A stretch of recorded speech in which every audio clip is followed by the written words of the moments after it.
Puji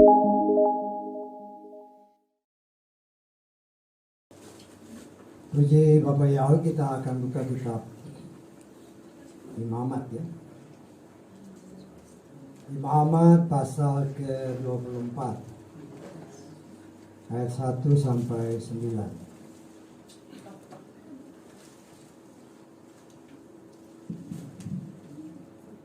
Imamat pasal 24 ayat 1 sampai 9, kita akan baca semua ayat ini bersama-sama sebagaimana tertulis di dalam caption di depan. Imamat pasal 24 ayat 1 sampai 9, supaya bacaannya sama, kita baca sesuai apa yang tertulis di depan. Kita baca bersama 3, 4. Dan berfirmanlah Yahweh kepada Musa dengan mengatakan, perintahkanlah Bani Israel agar mereka membawa kepada minyak zaitun tumbuk yang murni untuk lampu, sehingga lampu menyala terus-menerus di bagian luar dari tabir kesaksian di dalam kemah pertemuan. Harun harus terus mengaturnya dari petang hingga pagi hari di hadapan Yahweh. Itulah suatu ketetapan untuk selamanya bagi generasi-generasimu. Ya, harus terus mengatur lampu-lampu itu di atas kaki pelita yang terbuat dari emas murni di hadapan Yahweh. Dan kau harus mengambil tepung halus, dan dengannya engkau harus membakar 12 roti bundar. Satu roti bundar haruslah 2/10 bagian. Dan kau harus menatanya menjadi 2 deret, 6 buah setiap deret, di atas meja yang terbuat dari emas murni di hadapan Yahweh. Dan kau harus menata di atas deretan itu kemenyan murni. Maka dia akan menjadi roti persembahan ingat-ingatan, suatu persembahan api-apian bagi Yahweh. Pada setiap hari Sabat ia harus terus mengaturnya di hadapan Yahweh. Itulah seluruh ketetapan perjanjian untuk selamanya dari pihak Bani Israel. Dan itu menjadi milik Harun dan anak-anaknya. Mereka harus memakannya di tempat yang kudus, sebab itulah persembahan maha kudus baginya, yaitu dari persembahan api-apian Yahweh, suatu ketetapan untuk selamanya. Haleluya. Puji Bapak Yahweh, silakan duduk. Puji Bapak Yahweh, kita mengucap syukur atas firman Tuhan ya. Kebenaran terus dinyatakan, firman Tuhan juga terus diulang-ulang untuk kita semakin mengingat, semakin mengerti lebih dalam ya. Kalau saudara terus rajin membaca firman Tuhan dari kitab Kejadian sampai Wahyu, bukan baca asal baca ya, baca dimeditasi ya, itu kurang lebih semuanya kalau saudara baca bisa 1 tahun ya, 1 kali baca dari Kejadian sampai Wahyu. Dan bisa 2 kali setahun. Tapi bacanya harus yang bukan asal baca ya. Baca kayak baca koran, bukan baca tapi dimeditasi, baca dimeditasi, sehingga kita mengerti apa maksud Tuhan ya. Nah, saya percaya seluruh kebenaran firman itu akan dibukakan pada akhir zaman. Sebagaimana Yesua berkata, tidak ada sesuatu yang tertutup yang tidak dibuka ya. Tetapi kita harus ingat bahwa firman itu adalah rahasia, karena firman itu adalah Bapa Yahweh sendiri dalam Adonai Yeshua Mashiach, sehingga tidak semua orang, kalau dia bukan anak, dia tidak akan mengerti firman ya. Saudara, siapapun boleh menganggap dirinya orang Nasrani, tetapi kalau dia tidak diangkat sebagai anak, dia bisa baca, tapi dia tidak akan mengerti. Itu pengalaman saya sendiri ya. Saya dari dulu mau rajin baca kitab suci, Tapi sebelum saya dibaptis dengan benar, saya nggak ngerti. Ya, karena itu kenapa nggak ngerti? Karena Yesua sendiri berkata, setelah dia diselam, ya kita belajar jangan bilang baptis lah ya. Kalau baptis orang pikir ya dipercik itu juga baptis, padahal baptis itu berdasarkan asal katanya ya selam. Ya. Setelah kita diselam dengan cara yang benar dan dengan nama yang benar, maka sebagaimana Yesua setelah dia keluar dari air, setelah diselamkan dan keluar dari air, ada suara dari surga yang menyatakan, inilah anakku yang kukasihi, kepadanya aku berkenan. Kalau namanya anak, Tuhan buka semua rahasia firman. Ya, dibuka semuanya. Tapi kan anak-anak juga ada juga anak yang nakal. Anak artinya walaupun sudah dibaptis ya nakal, nggak pernah baca firman ya sama aja. Ya, kita harus terlebih pada akhir zaman ini harus lebih bersungguh-sungguh membaca, meneliti, menggali firman dan minta pertolongan Ruh HaKodes sehingga firman itu dibuka. Kalau enggak kita nggak akan mengerti. Ya. Kau baca, kau bisa hafal, tapi nggak ngerti apa maknanya. Ya. Tetapi karena kita mau baca, kita mau meditasi dari Kejadian sampai Wahyu, Ruh HaKodes akan bekerja. Karena dikatakan oleh Yesua, Ruh HaKodes itulah yang akan mengajar kita, yang akan mengingatkan kita semua yang diajarkan kepada kita. Artinya kalau kita sudah baca, itu akan tertanam dalam hati kita sehingga setiap saat engkau baca dari Kejadian, tiba-tiba setelah itu kau baca dari Perjanjian Baru, ini ada tertulis sini, ada tertulis sini, semua harus saling berkaitan.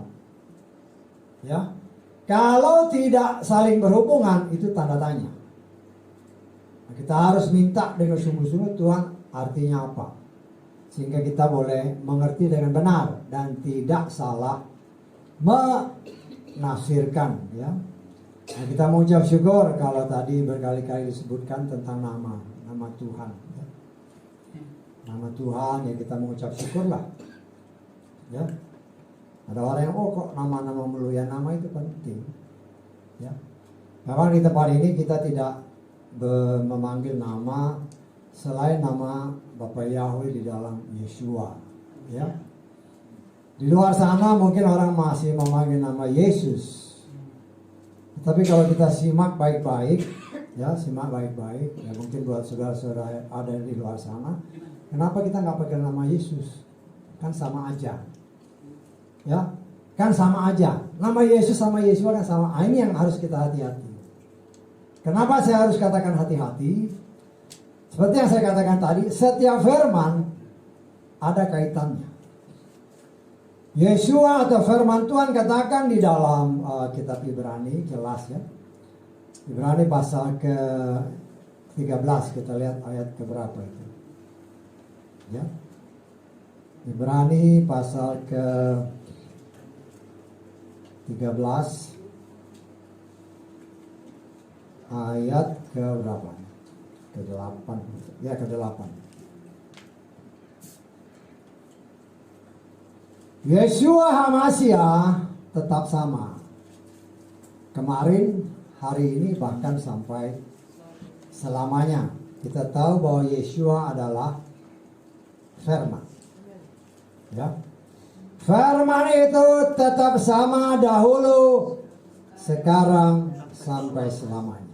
Kita kaitkan ya, seperti saya katakan, setiap firman ada hubungan. Kita lihat di dalam 2 Timotius pasal ke-2 ayat 13.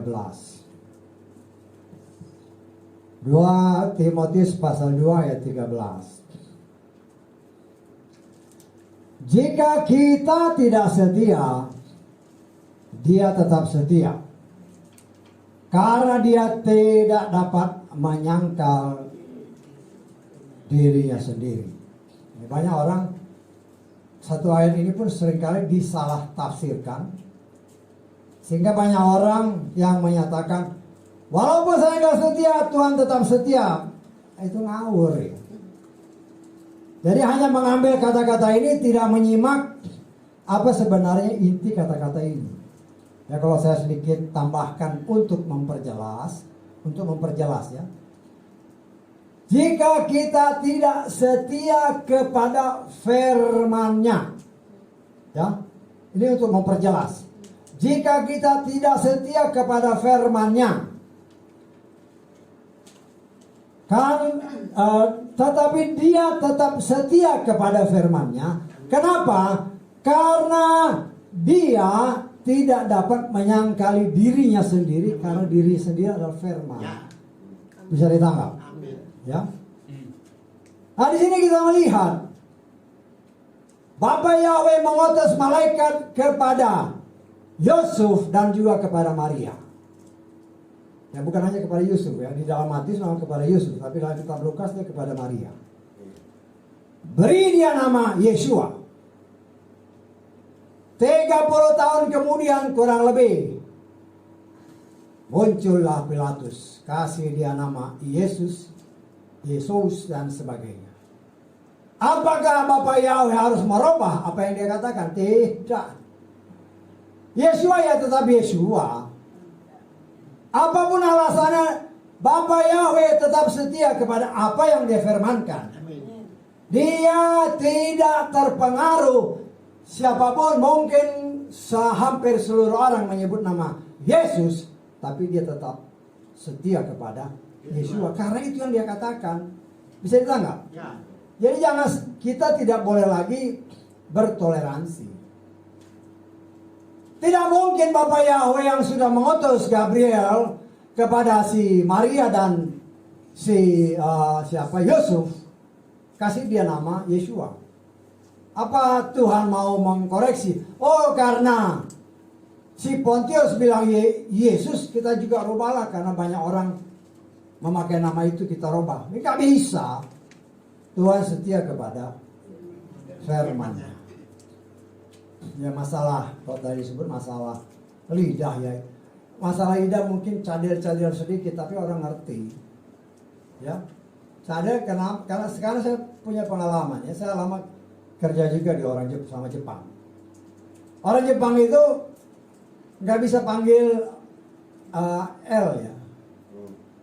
Nama saya kan Julius Leo. Dia manggil Jurius. L itu jadi R. Memang lidahnya kayak gitu. Tetapi saya ngerti lah dia maksudnya manggil saya. Ya.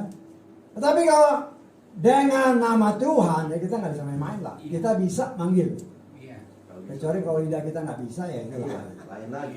Ya. Nah, kita harus lihat. Saya mengajar saudara sebagai pelayan Tuhan. Kita nggak boleh bertoleransi.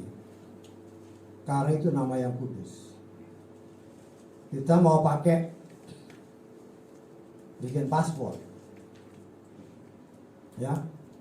Kalau seandainya dulu sudah ada akte kelahiran, nama itu kan yang tulis Bapak Yahweh, namanya Yeshua. Nggak bisa dirubah. Kalau kita bikin paspor, bikin surat-surat, minta surat kelahiran. Nah, itulah yang berlaku. Nah, saya mengajarkan saudara, jangan kita bertoleransi dengan nama yang kudus. Kalau kita bertemu dengan orang-orang mau pakai nama itu ya silakan. Tapi jangan kau terpengaruh. Karena ini mayoritas, oke nggak apa-apa lah. Nggak bisa begitu. Nggak bisa. Karena ada orang-orang yang punya prinsip seperti itu. Kalau di tempat ibadah seperti ini, kita pakai Yeshua. Ya pakai Yeshua. Di tempat lain pakai Yahshua. Pakai Yahshua. Ini nggak bisa begitu.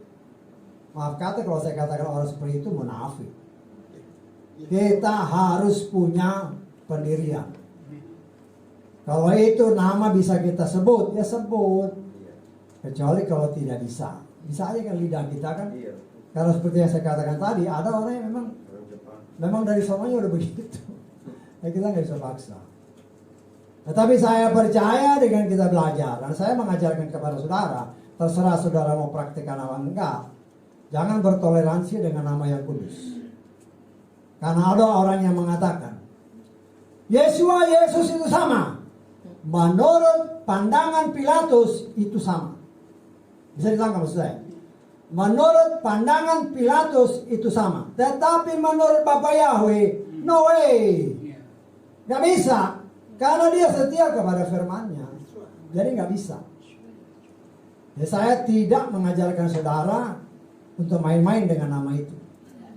Ya, kalau saudara mau pakai ya terserah. Saya nggak bisa paksa, ya. Tetapi saya mengajarkannya tidak ada toleransi dengan nama. Karena itu nama Tuhan yang kudus. Kalau saudara dipanggil orang dengan nama yang agak beda kan marah juga. Apalagi dia yang punya kuasa. Nah, saya percaya kita bisa memanggil nama itu. Puji Bapak Yahweh, kembali kepada apa yang sudah kita baca tadi, ya. Apa yang dikatakan oleh firman Tuhan, ada dua pokok di sini. Satu tentang minyak yang murni yang dipakai untuk penerangan, ya. Penerangan kalau kita lihat tabel tabernakel ini, di situ ada kandil emas atau menorah, ya. Ada menorah, terus di seberangnya itu ada meja roti. Itu yang kita bicarakan. Ini yang kita baca tadi. Ada kandil emas atau menorah atau kaki pelita ini, dan ada roti. Nah, kita akan menyinggung kembali karena ini pernah saya ajarkan, ya. Kita ulang-ulang lagi supaya kita semakin lebih paham, ya. Perintahkanlah kepada Bani Israel agar mereka membawa kepadamu minyak zaitun. Minyak zaitun, ya. Saya percaya saudara sering melihat minyak zaitun, ya. Olive, ya. Olive oil yang kalau saudara lihat di supermarket, biasanya supermarket lah, ya. Ada olive oil, ya. Ada yang virgin oil, ya. Ada yang extract oil, ya. Ternyata kalau kita lihat zaitun itu bisa bermacam-macam tingkatan. Bermacam-macam tingkatan, ya. Jadi ada yang virgin oil, yang pertama yang murni, terus tingkat kedua, tingkat ketiga, at least ada, kalau saya nggak salah ada 4 tingkatan, ya. Bisa yang untuk kesehatan, untuk kecantikan, untuk untuk api, ya, untuk supaya bisa jadi lampu. Banyak macam ragam minyak zaitun, ya. Nah, saudara yang dikasih oleh Bapak Yahweh, siapa itu minyak zaitun? Siapa itu zaitun? Kita melihat di dalam Mazmur, ya. Kita Mazmur di dalam Mazmur 52 ayat ke-8.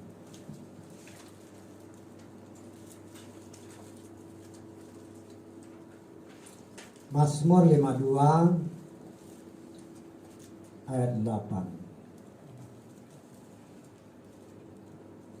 Ini terjemahannya nggak sama, ya. Kalau terjemahan saya, kitab suci saya, ya. Coba kita lihat ke atas, 10, ya. Coba terus. Lihat ayat 10. Habis. Ya. Ini dalam terjemahan saya nggak tahu di sininya berapa, ya. Terjemahan kitab suci saya ini. Namun aku laksana pohon zaitun. Coba lihat di sini. Mungkin ayat 7, kan? 10. Hah? 10. Nggak ada di situ. Ini saya punya yang edisi berapa nih? Ini bahasa Indonesia Lugas, ya. Edisi pertama, ya. Dikatakan di dalam kitab Mazmur yang saya punya, coba pasti ada lah, mungkin ayatnya yang beda, ya. Ini terjemahan Inggris ya.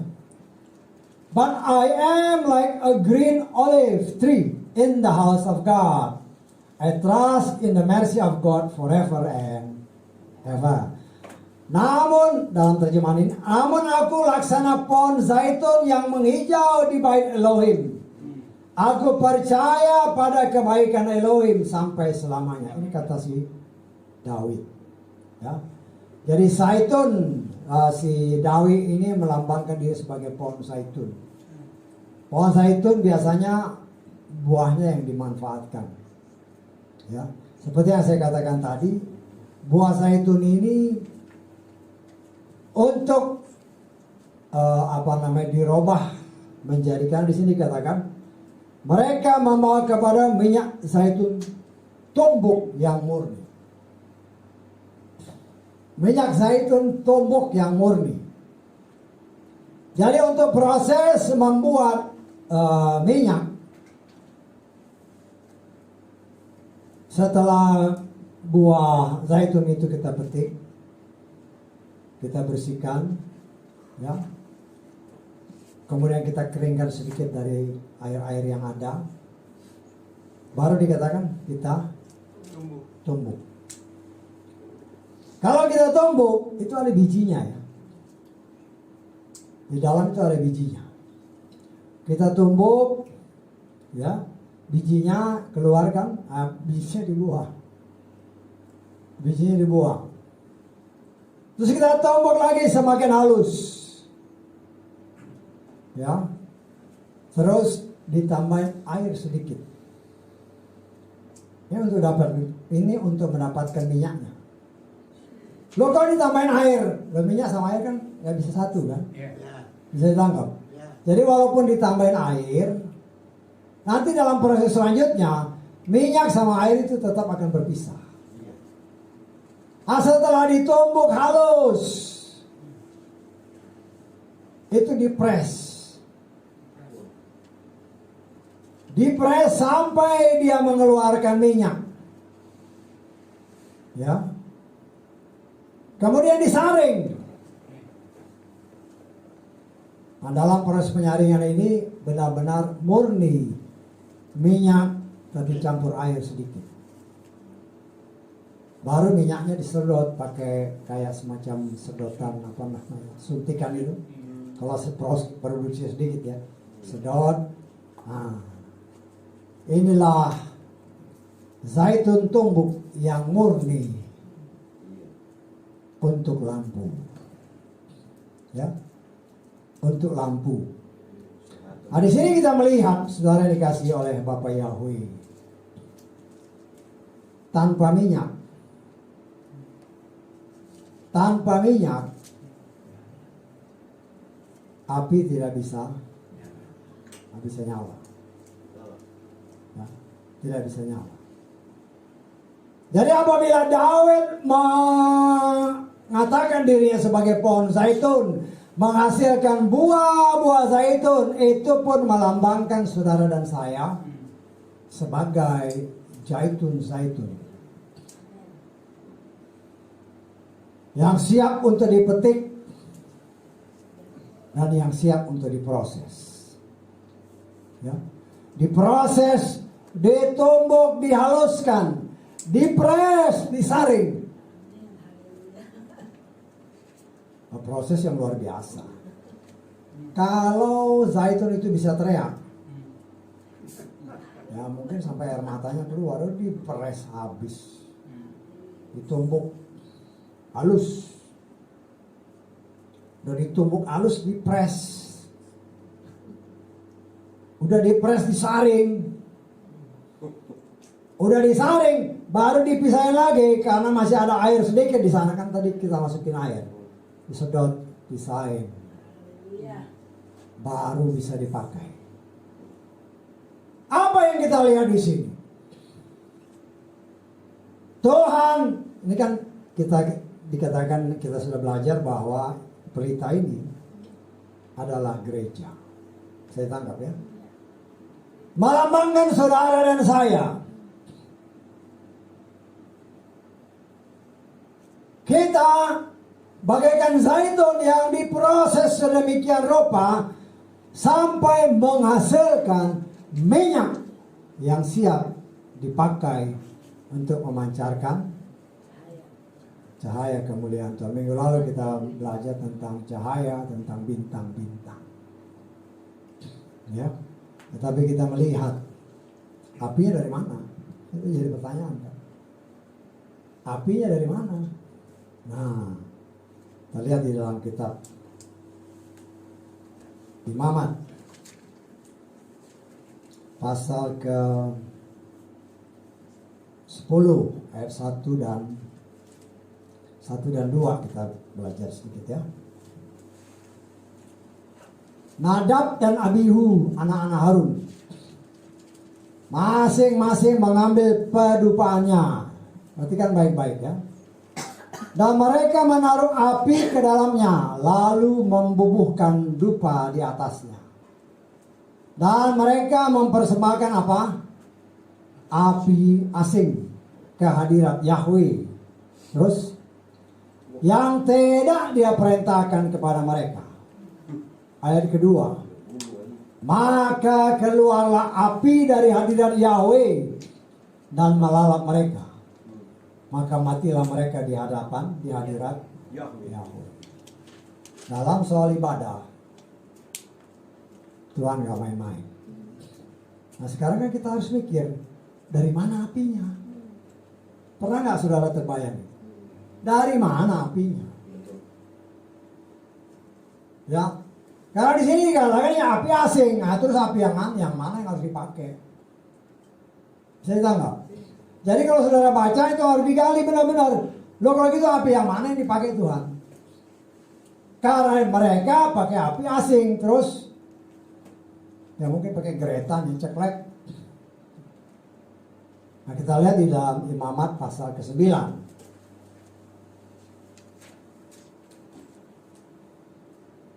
Ayat terakhir, ayat 24. Maka keluarlah api dari hadapan Yahweh, lalu melalap persembahan bakaran dan lemak-lemak di atas mezbah itu. Maka seluruh umat melihat dan bersorak-sorai, lalu sujud di hadapannya. Bisa ditangkap? Ketika Harun dan Musa mempersembahkan korban, mereka nggak pakai api yang mereka bikin, enggak. Tetapi Bapa Yahweh sendiri turun dengan apinya, dibakarnya korban. Bisa ditangkap? Api inilah yang harus terus-menerus dipelihara oleh para imam. Jadi api ini harus tetap ada. Tidak boleh padam. Tidak boleh diganti dengan api yang lain. Bisa ditangkap? Jadi api yang dari mezbah korban pembakaran ini, yang turun dari Yahweh, inilah yang diambil, dipakai untuk membakar minyak zaitun yang ditaruh di atas atau di dalam kandil emas. Nah, di sini kita melihat saudara yang dikasih oleh Bapa Yahweh, Tuhan tidak main-main ya dalam hal ibadah. Bagaimana mungkin kita bisa memancarkan kemuliaan Tuhan kalau kita tidak menghasilkan minyak yang murni? Gak bisa. Bagaimana mungkin kita bisa menghasilkan minyak kalau kita tidak mau diproses? Bisa ditangkap ya? Karena itu Bapak Yahweh terus-menerus memproses saudara dan saya sampai keluar minyak. Kalau nggak keluar minyak, tidak mungkin kita bisa jadi pelita yang terus-menerus menyala, tidak pernah padam. Artinya itulah tanggung jawab daripada imam besar.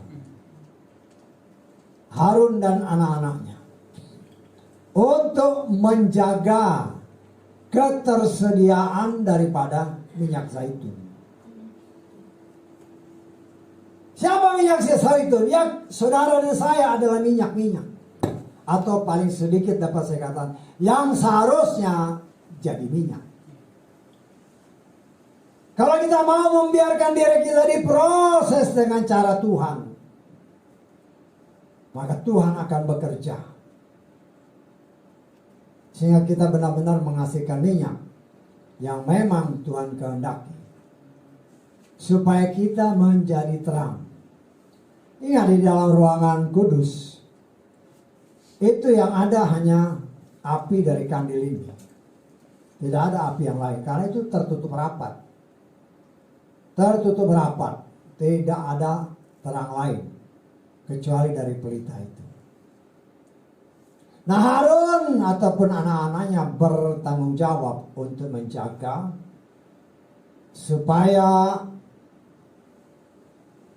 lampu itu tetap menyala. Artinya saudara dan saya, ingat, Harun itu keturunan Lewi. Saudara dan saya beberapa waktu yang lalu sudah dikatakan kita juga imam Tuhan, dalam tanda kutip keturunan Lewi, yang harus mampu menjaga keberadaan kita, sehingga kita setiap saat mengeluarkan minyak-minyak yang Tuhan kehendaki, sehingga Dia dapat memancarkan kemuliaannya melalui kita. Bisa ditangkap? Kalau kita tidak menghasilkan minyak, ya nggak bisa. Mungkin kita adalah penghasil zaitun, tapi kita nggak mau diproses, nggak mau ditumbuk, nggak mau dipres, nggak mau disaring, yang nggak bisa jadi minyak. Dan itulah yang banyak terjadi dalam kehidupan umat Tuhan saat ini. Tidak bisa. Karena memang diproses dengan cara seperti itu, betapa sakitnya. Sakit bagi daging, ya. Sakit bagi daging, karena daging kita ini, firman Tuhan kata keinginan daging bertentangan dengan keinginan roh. Tuhan mau supaya daging kita ini dibinasakan, dihancurkan, ditumbuk halus, dipres, disaring, supaya menghasilkan minyak yang sungguh-sungguh murni. Kan dikatakan minyak yang minyak zaitun tumbuk yang murni. Untuk apa? Untuk lampu. Nah, kalau kita tidak mau diproses, jangan harap kita bisa memancarkan kemuliaan Tuhan. Gak bisa. Nah, Tuhan kan sudah menyiapkan. Ingat ya, di dalam kitab Wahyu pasal ke-1 saudara baca, ya, bahwa Yesua itu berjalan di antara pelita-pelita itu. Kita lihat aja lah ya, Wahyu pasal ke-1.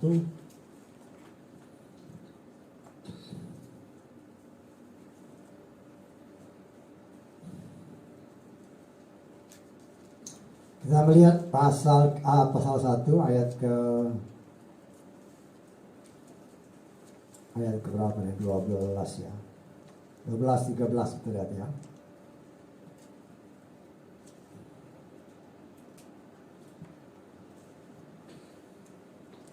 Aku berpaling dan melihat suara siapa yang berbicara denganku. Dan setelah berpaling aku melihat 7 kaki pelita emas. Ingat ayat 13. Dan di tengah-tengah ke-7 kaki pelita itu ada apa? Orang serupa anak manusia memakai jubah panjang dengan di dadanya terlilit sabuk emas. Jadi Yesua yang adalah api itu sendiri. Kenapa saya katakan api? Kan kita sudah pernah belajar. Firman itu adalah bagaikan api. Yesua mau kita ini sebagai pelita. Minyak zaitun yang murni, yang telah diproses sedemikian rupa oleh Tuhan. Nah, Tuhan tinggal taruh apinya. Tuhan tinggal menempatkan dirinya di atas kehidupan saudara dan saya. Ya, sehingga kita dipakai Tuhan memancarkan kemuliaan Tuhan di tengah dunia yang gelap. Karena itu sebagai anak-anak Tuhan, sebagai umat Tuhan, kita harus senantiasa siap menyiapkan diri kita sebagai zaitun yang segar, yang mau diproses oleh Tuhan, supaya kita menjadi kawan sekerjanya Tuhan. Kenapa saya katakan kawan sekerjanya Tuhan? Api tanpa minyak dia nggak bertahan lama. Ya, tetapi Tuhan mau kita menjadi minyak, Tuhan yang tinggal di dalam minyak itu, sehingga memancarkan terang. Karena itu saudaraku yang dikasih oleh Bapa Yahweh, sesungguhnya satu kemuliaan dan kehormatan bagi kita apabila kita mau dipakai oleh Tuhan untuk memancarkan kemuliaan. Tetapi itu terpulang kepada pribadi lepas pribadi. Tapi saya sebagai pelayan Tuhan, ya senantiasa saya ingatkan, jangan bengkokkan firman untuk menyenangkan hati manusia. Karena Tuhan setia kepada firman. Mungkin kita belum bisa melakukan firman 100%. Tetapi kita tetap belajar dan minta tolong, sehingga kita dapat melakukan dengan sesuai kehendaknya. Ya. Kemudian selanjutnya dikatakan, engkau harus mengambil tepung terbaik dan membuat, kita lihat ayat keberapanya, ayat ke-5, ya, dari Imamat 24 tadi, ayat ke-5. Terjemahannya agak beda, ya.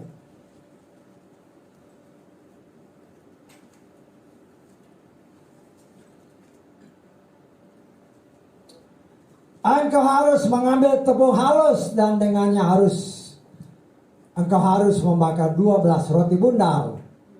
Satu roti bundar haruslah 2/10 bagian. Ini gak jelas, ya. 2/10 bagian apa? Bisa ditangkap?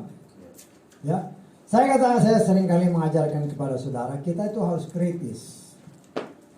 Bukan tukang kritik, ya, tapi kritis. Kalau ini kan nggak jelas. 2/10 bagian apa?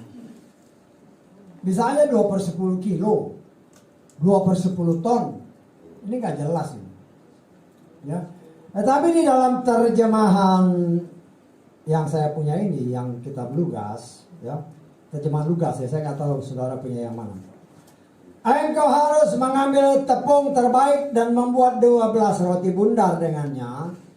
Setiap roti bundar haruslah terbuat dari 2/10 eva. Saya nggak tahu, ya, saudara punya. Ya.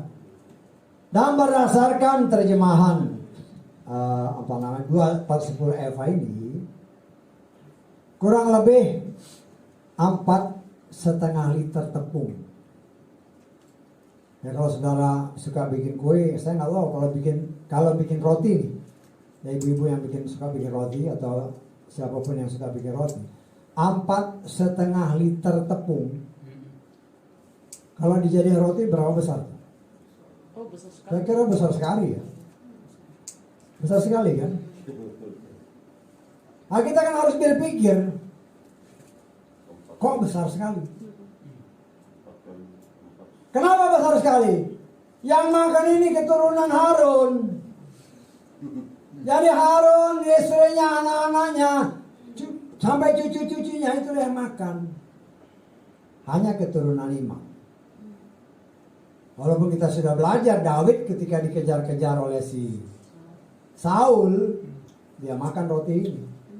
Karena Imam waktu itu berkata, yang ada cuma ada roti ini. Kau boleh makan kalau engkau telah menyucikan diri, mentahirkan diri, kau boleh makan. Kalau enggak boleh, itu hanya untuk imam. Jadi saya pun berpikir, rotinya pasti besar. Atau bisa kecil tapi tebal kan? Betul nggak? Karena ini rotinya saya percaya bukan roti beragi. Karena ragi tidak boleh dipakai. Iya. Roti tidak beragi. Jadi roti tidak beragi ya, ya mungkin ya dalam bayangan saya keras juga ini. Betul nggak? Kalau melempar orang bisa kelempar. Iya. 2,5 liter loh. Mungkin tebal begini mau lempar orangnya kelempar juga. Kalau dia pakai geragi ya lain, agak enteng kan. Iya, dia Besar. membesar. Mengembang. Nah ini kan segini tebalnya tebal luar biasa. Atau paling sedikit padatnya luar biasa. Padat ya. Karena dia dibakar. Kalau dibakar 1 minggu itu masih bisa dimakan. Iya. Bisa ditangkap? Iya. Karena ini setiap hari Sabat digantinya. Jadi selama hari-hari berjalan dari hari pertama sampai hari ke-6, keturunan Harun makan roti ini kecuali tambah daging ya, daging bakar itu. Itu makanannya. Nah saudara bisa bayangkan 1 minggu rumah roti tanpa ragi makan dengan daging. seberapa kerasnya itu yang harus kau makan. Nah, kita ini sebagai imam. Iya. Kalau yang nggak ada gigi ya repot ya. Muter-muter di sini. Muter sama muter nih. Ya kan? Ya yang sudah mulai nggak punya gigi ya udah. 1 jam makannya Pak. Tetapi kita harus melihat arti rohaninya. Sebagai imam itulah makanan kita. Roti yang tidak beragi, roti yang murni dari Bapa Yahweh. Nah kalau seandainya saya bayangkan rotinya pasti keras. Keras. Kalau roti itu keras, nggak mungkin kau gigit langsung kau telan, nggak mungkin. Harus dikunyah sampai Karena habis. mulut. Kalau gigi palsu Kunyah. Pak, begitu. Ya. Ngapain? Gigi palsu mulut. Kalau gigi palsu. Artinya apa? Setiap firman itu harus dikunyah Ya, baik-baik, benar. diteliti, Ya. di apa namanya di apa namanya? Bagaimana kita lakukan dicek dulu benar nggak nih? Ini dari Tuhan bukan? Ini dari anak buah kita atau bukan? Kita harus kunyah baik-baik. Ya. Setelah dikunyah baik-baik, dulu seingat saya nih waktu SD kalau nggak salah ya. Makan itu dikunyah berapa kali? 33 kali.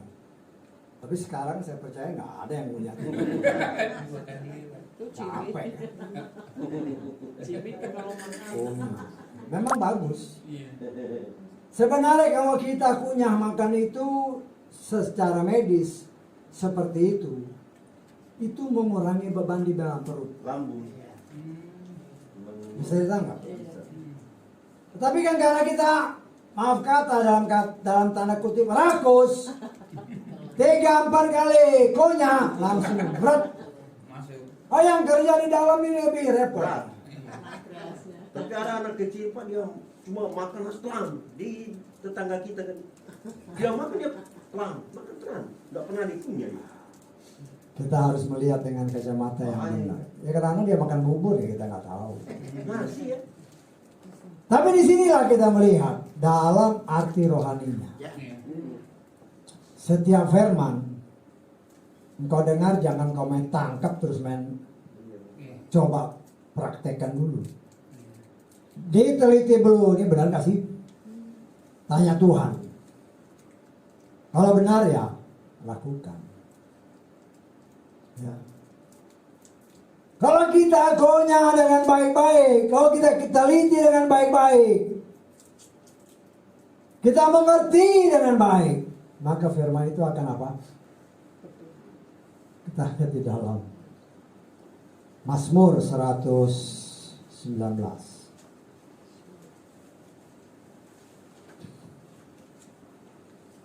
Mazmur 119 ayat 130. Mazmur 119 ayat 130.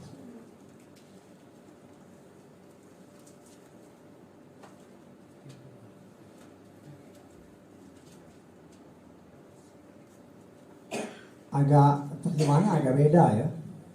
Kita baca dia ini dulu lah terjemahan ini. Pintu masuk firman-Mu menerangi, mengajar orang-orang yang sederhana. Ada terjemahan bahasa Inggris nggak? Sebelum saya masuk terjemahan Lukas ini. Kita lihat terjemahan bahasa Inggrisnya. The entrance of thy words give light. It gave understanding unto the simple. Terjemahan yang ada pada saya ini, ketika disingkapkan, firman-Mu memberi terang, memberi pengertian kepada orang-orang yang sederhana. Kalau kita mau mengunyah firman dengan baik-baik, meneliti dengan baik-baik, maka Tuhan akan menyingkapkan rahasia-rahasianya. Jangan asal sikat aja. Ya. Ketika kita dengar, tanya Roh Kudus, apa maksudnya Tuhan? Kita meneliti dengan sungguh-sungguh. Kita mengerti dengan sungguh-sungguh. Kita praktekkan dengan benar oleh pertolongan Roh Kudus. Karena banyak firman yang seringkali karena tidak mengerti, akhirnya ya menjadi penghukuman bagi orang-orang yang tidak melakukannya dengan benar. Ya, saya teringat ada orang yang berkata begini. Ya, ini berbicara tentang perpuluhan sedikit. Ya. Nah, kita harus dengar baik-baik nih. Mungkin kita, diri kita sendiri, mungkin keluarga kita, mungkin orang lain yang kita kenal. Ya. Mereka mungkin mau memberikan perpuluhan. Ya, memang saya pernah mengajarkan. Saya bukan mengatakan saya nggak perlu duit ya. Tetapi saya akan bertanya apabila orang memberikan perpuluhan. Kalau dia berdiri dari sini ya saya tahu orangnya kan. Saya tahu jemaat. Ataupun mungkin mereka mengirim melalui rekening. Nah kalau melalui rekening saya harus tanya siapa ini. Saya tanggap. Kenapa? Saya harus yakin betul bahwa orang yang memberi ini memang dapat makanan dari sini. Entahkah melalui pelayanan dalam gedung ini, entahkah kita pakai sekarang streaming ini. Kalau orang itu merasa diberkati melalui streaming, kalau di sini ya saya kenal orangnya. Itu tanggung jawab dan kewajiban kita harus mengembalikan milik Tuhan. Ingat ya, perpuluhan itu bukan persembahan. Saya menafsirkannya. Perpuluhan itu bukan persembahan, karena persembahan itu sukarela. Bisa ditangkap. Berapa yang saya mau kasih ya persembahan. Tetapi kalau persepuluhan itu milik Tuhan yang harus kita kembalikan. Ya, ada orang yang menganggap kalau saya nggak ibadah, kalau saya nggak dengar streaming. Nah ini yang harus kita hati, saudara harus dengar baik-baik. Kalau ada orang yang pernah mengatakan seperti itu atau berpendapat seperti itu, kau jangan diam aja. Kalau kau mau orang itu, siapapun orang itu ya, bisa keluarga kita, bisa diri kita sendiri, bisa kerabat kita, ya, mungkin karena sesuatu hal, aku kan gak ibadah, kan katanya kalau gak ibadah gak perlu bawa persembahan. Memang saya pernah mengatakan, kalau orang itu gak ibadah di sini, dia tidak pernah juga mendengar dari khotbah dari streaming, Ya, ngapain bayar di sini? Engkau makan di restoran Padang, jangan bayar di restoran Cina. Bisa mengerti maksud saya? Kalau engkau tidak pernah dapat berkah dari pelayanan saya, buat saya itu beban. Karena itu saya lebih baik saya tolak. Karena ada yang lebih berhak untuk menerima itu di mana kau ibadah. Nah, kalau orang mempunyai pendapat, saya nggak ibadah, saya nggak dengar streaming, jadi saya nggak perlu kembalikan milik Tuhan. Nah, ini yang hati-hati. Kalau engkau dengar orang seperti itu, kita lihat aja ayat-ayat firman Tuhan. Di dalam kitab Maleakhi pasal 3. Ayat ke-8 dulu. Kita baca ayat ke-8 mulai ya. Pasal 3 ayat 8.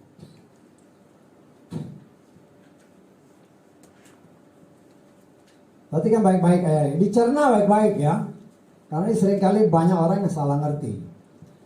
Dapatkah manusia merampok Elohim? Namun kamu telah merampok aku. Tetapi kamu mengatakan dengan cara bagaimanakah kami telah merampok engkau? Dalam hal persepuluhan dan persembahan hunjukan. Hunjukan itu berarti persembahan sukarela ya. Tapi kalau persepuluhan ini adalah, ya kita baca, ini adalah milik Tuhan. Kita baca terus deh supaya sampai ayat 12 ya. Kamulah, ini perhatikan, kamulah yang terkutuk oleh satu kutuk karena kamu merampok aku, hai seluruh umat.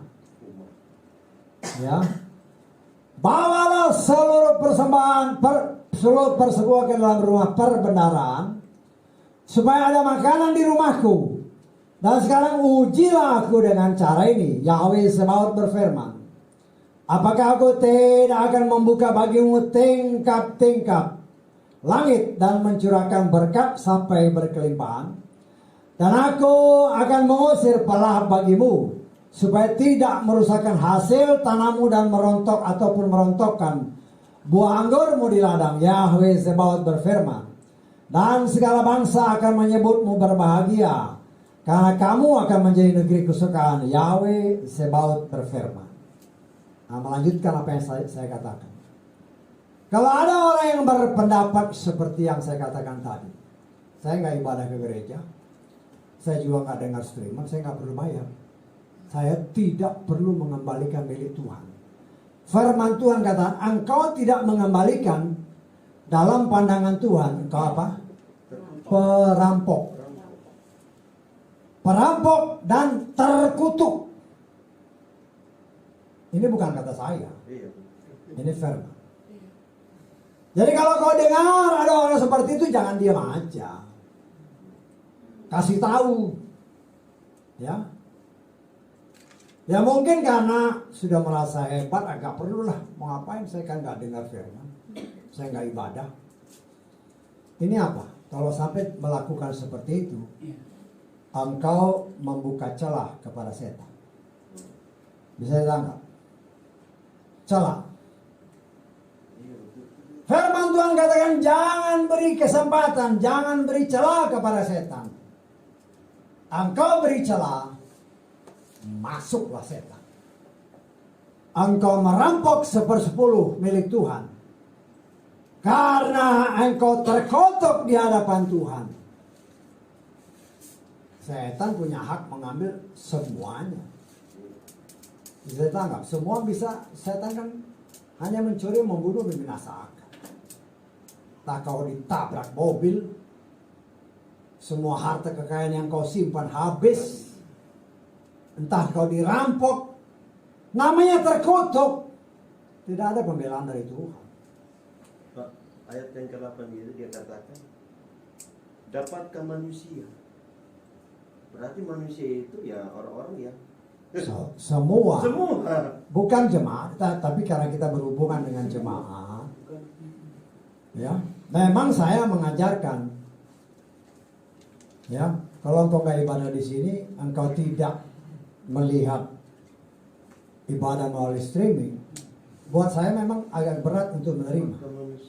Tetapi kalau toh engkau tidak memberikannya kemari, kemana harus kau berikan itu harus kau berikan. Karena itu bukan milikmu, itu milik Tuhan. Nah, jangan main-main. Jangan main-main. Karena persembahan ini dikatakan dengan jelas, ya. Bawalah seluruh persembahan ke rumah pembendara. Ya bagi kita ya inilah rumah perbendara. Walaupun kadang-kadang ada orang yang mengirim pakai rekening, ya. Tapi saya harus tanya, ya. Nah kita juga harus mengerti, jangan samakan perpuluhan dengan persembahan, nggak bisa. Saya kenal ada beberapa orang gembala, ya, anak-anaknya kerja, dan salah satu anaknya pelayan Tuhan. Nah, teman ini gembala, dia ngomong sama anak-anak yang lain, hei adikmu yang ada di kota sana itu pelayan Tuhan, perpuluhanmu harus dikasih ke sana. Itu salah ya, itu salah. Kalau dia nggak ngasih makan, kok suruh persembahan dikirim ke sana? Nggak bisa. Kecuali kalau kau berikan dia, walaupun itu saudara. Kalau kau berikan makanan kepada saudaramu, engkau memang ada hak untuk menerima berkat dari perpuluhan. Nah, banyak orang yang salah. Anak-anak yang kerja harus dibawa kemari. Nggak bisa begitu. Kau kasih makan nggak walaupun dia anak-anakmu ya. Nah saya punya anak-anak, saya nggak pernah katakan mereka kamu harus bawa kemari. Tidak. Yang ada ibadah di sini kalau toh mereka mau bawa ya bawa. Kalau nggak mau bawa ya ini buatlah aku. Ini berlaku. Jangan sampai kita salah ngerti. Ya. Nah saya juga mengajarkan kepada jangan umpamanya kalau melayani orang. Ada orang ini Pak persepuluhan saya hati-hati. Ya, persepuluhan itu harus dibawa ke rumah perbendaharaan. Jangan sampai kita salah. Saya sebagai pelayan Tuhan harus berani mengajarkannya dengan benar. Kita harus berani mengunyah makanan itu roti tanpa ragi. Kita bisa mengerti dengan benar, kita ajarkan dengan benar. Ya bukan kita nggak butuh duit. Semua namanya manusia pelayan Tuhan pun yang kaya raya pun masih butuh duit. Karena memang itu bagian dari kehidupan. Tetapi harus terima dengan benar. Dari tempat ini saya pernah mengajarkan. Ya, kalau engkau kerja di perusahaan. Kalau kita kerja di perusahaan. Gajimu katakanlah 1 juta. Ya. Kau punya pinjaman, seringkali kan kita pegawai kan punya pinjaman kan. Pinjaman di bank, bayar pajak, ini. Terakhir terima dari perusahaan 500.000. Karena ini pengalaman saya. Nah kita harus bayar dari yang mana? 500.000 apa 1 juta? Saya sudah tanya sama Tuhan, karena waktu itu saya masak. Saya tidak boleh bayar dari yang 500.000, harus dari yang 1 juta. Tuhan mau diutamakan. Jangan setelah dipotong baru kebayar sisanya sama Tuhan, gak bisa. Kalau engkau pedagang itu biasanya harian ya.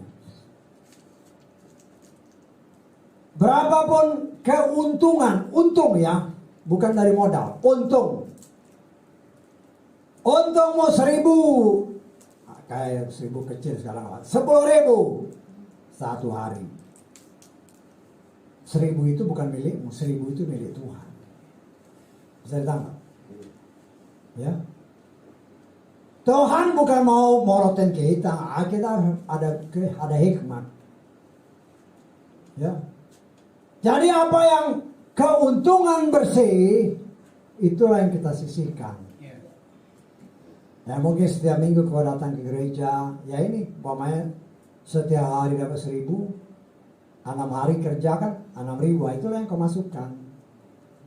Jangan dari modalmu. Bisa ditangkap? Nah, kita harus mengerti dengan benar, menyimak dengan benar. Inilah dikatakan oleh firman Tuhan. Roti itu tanpa ragi, keras. Dikonya baik-baik, diteliti baik-baik. Setelah engkau yakin baru lakukan. Termasuk perpuluhan. Ya, banyak orang yang kadang-kadang saya waktu pelayan-pelayan keluar, kalau saya tanya sama gembala, udah beritakan perpuluhan, malu, ya salahmu sendiri. Engkau tidak berani memberitakan, engkau tidak diberkati, jangan salahkan Tuhan. Tetapi kalau engkau sudah beritakan, seperti yang saya katakan begini, engkau mau kembalikan milik Tuhan, puji Bapa Yahweh. Engkau tidak mau mengembalikan milik Tuhan, puji Bapa Yahweh. Bapa Yahweh punya cara untuk memberkati pelayan-pelayannya. Bisa ditangkap? Ya. Nah, saya ajarkan mereka, gembala-gembala di daerah-daerah banyak yang segen-segen, malu katanya. Malu ya salahmu sendiri. Kita harus mengajarkan, harus berani mengajarkan yang benar. Ya dibuka aja. Itu mau dilakukan ya puji Bapa Yahweh, tidak mau dilakukan ya puji Bapa Yahweh. Tuhan punya cara untuk memberkati pelayan-pelayan. Karena ada tertulis jangan memberangus mulut sapi. Orang yang tidak bekerja ya nggak perlu dikasih makan. Tapi orang yang bekerja engkau tahan berkatnya, karena ada tertulis ya, jangan menahan berkat, engkau upah harian, kau harus bayar harian. Jangan menahan berkat. Kau berani menahan berkat, urusanmu dengan Tuhan. Nah di sini kita melihat dari apa yang kita baca. 12 roti dibikin. Ya, saya nggak tahu ukurannya besar, pasti besar lah. Atau ukurannya berapa, diameternya berapa, ya tinggi. Ya orang yang tukang bikin roti tahu lah. Tapi ingat ya, roti ini bukan roti beragi ya. Saya percaya bukan roti ragi. Karena ragi tidak boleh. Tapi yang saya percaya roti itu dibakar pasti keras. Karena nggak pakai ragi. Ya mungkin tepung saya coba cari informasi. Kemungkinan bukan tepung gandum, tapi tepung jelai. Jelai itu banyak dipakai di daerah Timur Tengah sana. Dan memang jelai ini adalah serumpun dengan gandum. Serumpun dengan gandum. Karena ketika Ruth waktu sama siapa? Boas itu kan waktu dia mengambil, ini kan jelai. Yang disebut jelai bukan gandum.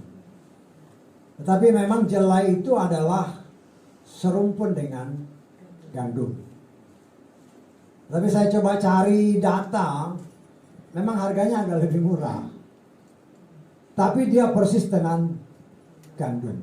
Sehingga memang sampai saat ini di daerah Timur Tengah banyak dikonsumsi. Kayak kita di sini beras. Nah, beras kan macam-macam kan. Tapi beras juga. Nah, di sini kita melihat saudara yang dikasih oleh Bapak Yahweh, roti bundar. Bundar melambangkan sesuatu yang tidak berujung. Engkau tidak bisa bilang ujungnya ini atau ujungnya ini, nggak bisa karena dia bundar kan. Dia bundar, melambangkan kasih yang bulat kepada Bapa Yahweh. Tetapi juga melambangkan firman yang kekal, yang tidak bisa dirubah oleh kekuatan apapun. Karena roti ini kan buat kita makan. Dimakan oleh imam. Imam tidak boleh makan roti yang lain, hanya roti kudus, persembahan kudus. Dan dari sinilah kita juga menafsirkan, bukan saja dari pelita ini kita melihat penjelasan bahwa kaki pelita ini terbuat daripada 66 bagian bunga badan. Tapi dari bacaan ini pun kita melihat bahwa roti itu disusun, dibuat 12, 6. Saya tangkap. Kitab suci kita 6. Ya, dalam pengertian dahulu 12 ya mungkin karena suku Yesrael 12 orang. Tetapi 12 yang bisa kita juga tafsirkan, 12 melambangkan pemuridan. Yeshua punya 12 orang murid. Ya, 12 orang murid. Walaupun satu mengkhianati, tapi kan Petrus bilang kita harus memulihkan kembali pengganti si Yudas Iskariot. Firman Tuhan, 66 kitab yang saudara dan saya baca dan miliki. Kita sedang dimuridkan oleh Tuhan untuk mengerti, mengenal Dia dengan benar. Karena itu berdasarkan ayat-ayat ini, baca firman, bacalah dengan sungguh-sungguh, kunyah dengan sungguh-sungguh, walaupun satu ayat. Kau baca dengan sungguh-sungguh. Kalau kita baca berdasarkan kita Mazmur tadi, akan tersingkap. Sehingga kita mengerti. Bukan asal baca dan mempraktekkan. Kenapa banyak orang Nasrani tersesat? Baca tanpa mengerti, ya sudah lakukan. Ini gak beres, gak benar. Ya, nah kita melihat dari ini sebagai contoh ya. Kitab suci saya, kitab suci yang dipakai untuk kita baca dari caption ini banyak yang berbeda. Ya, ayat-ayatnya juga bukan ayat yang berbeda. Di sini mungkin ayat 6, di situ bisa ayat 8. Jadi kalau baca yang benar. Kalau mentok cari terjemahan yang lain. Kita maklum lah kalau ini kan ILT 1, 2, 3, Lukas dan segala macamnya. Ya. Di sini kita melihat bahwa begitu banyak penafsir, penerjemah, tapi mereka menafsirkan macam-macam. Nah, kita coba untuk mengerti, tanya sama Roh Kudus, ini yang benar yang mana sih? Karena firman Tuhan itu tidak boleh bertentangan satu dengan yang lainnya. Semua harus satu jalan yang lurus menuju kepada keselamatan. Karena itu kita harus kritis. Kalau tadi dikatakan tadi kan dalam firman Tuhan tadi 2/10 bagian apa? Itu nggak jelas. Kita harus melihat, harus dicek ini begini. Kalau engkau punya kitab suci bahasa daerah, ya buka aja. Kalau kau ngerti. Karena bahasa daerah biasanya lebih tepat dari terjemahan bahasa Indonesia. Ya. Nah, di sini kita melihat saudara dikasih oleh Bapak Yahweh, ya. Kita mengerti bahwa saudara dan saya sekarang sedang dibentuk untuk bisa menjadi minyak zaitun yang murni. Sehingga dari tengah kehidupan dunia yang gelap, kita bisa menjadi terang untuk kemuliaan Bapa Yahweh. Kita pun boleh menikmati makanan roti yang tidak beragi. Itu makanan imam. Dan kita diberi pengetahuan oleh Tuhan, kalau makan roti, kalau makan firman, dikunyah baik-baik sebelum kau telan dan praktekkan. Sehingga dengan demikian hidup kita akan penuh dengan sukacita surgawi. Pilihan ada di dalam setiap pribadi kita. Saya sebagai pelayan Tuhan hanya bisa mengarahkan. Tapi ya terserah kan mau pilih apa enggak. Paling kalau berbicara kadang-kadang saya agak malas juga bicara tentang perpuluhan. Karena sudah beberapa kali diomongin kan. Seolah-olah mata duitan. Bukan mata duitan, kita mengarahkan yang benar. Apalagi kalau saya dengar begini, aduh kok kasihan sih. Karena itu saya mengajarkan kepada saudara, kalau saudara dengar orang ngomong tidak sesuai, kasih tahu. Kasih tahu supaya jangan dia terkutuk. Kalau terkutuk kan kasihan. Ingat, Tuhan itu setia kepada firman. Kalau dia bilang terkutuk, ya terkutuk. Nah, kita kan gak mau kerabat kita, keluarga kita menjadi terkutuk. Padahal kita tahu ayat firman Tuhan. Yeskiel 3:18. Kau gak kasih tahu, orang itu mati, darahnya kau tanggung. Nah, itu bukan hanya buat saya, buat saudara juga. Itu pun buat semua kita, bukan buat saya saja. Ya, kita harus berani mengatakan emang karena itu selidiki firman Tuhan dengan benar, kunyah dengan benar, supaya engkau mengerti dengan benar dan mampu mempraktekkan, memberitakan dengan benar. Jangan salah-salah. Kau salah beritakan firman, urusanmu dengan Tuhan. Karena itu mari maju. Saudara dan saya harus menjadi pelita bagi kemuliaan Bapa Yahweh di tengah dunia yang gelap, dan berani memberitakan apa yang Tuhan perintahkan untuk diberitakan. Jangan pernah mundur, tetapi tetap maju, karena itulah kehendak Bapa Yahweh. Haleluya, amin. Kita bangkit berdiri.